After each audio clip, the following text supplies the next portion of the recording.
10 bilyong pisong halaga naman ng shabu na lula ng isang fishing vessel laharang ng Philippine Navy sa karagatan ng Zambales. Isang dayuhan na sakay ng naturang fishing vessel sa kustodiya na ng otoridad.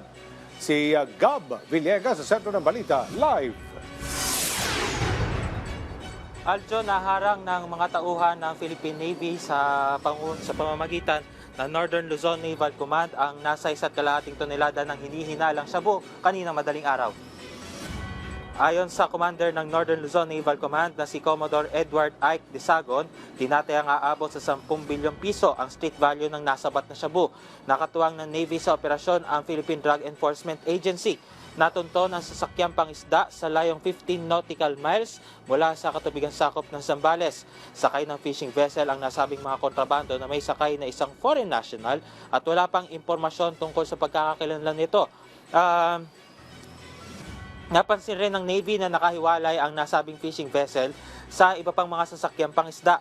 Inilipat sa mga maliliit na fishing vessel itong mga kontrabando mula sa isang malaking fishing vessel.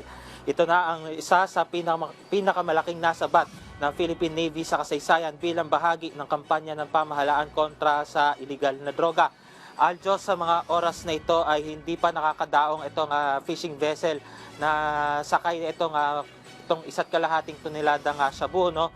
At dadalhin sa Naval Operating Base ng Navy sa Subic ang nasabat na droga para sa dokumentasyon at turnover sa mga otoridad. Nakatakda ring isa lang sa interrogation ang sakay o mga sakay ng nasabing fishing vessel. Magpapatuloy rin ang Northern Luzon Naval Command sa kanilang mahigpit na pagpapatrolya sa mga katubigan sakop nito. At yan muna ang update, Parisio Aljo. Maraming salamat, Gab Villegas.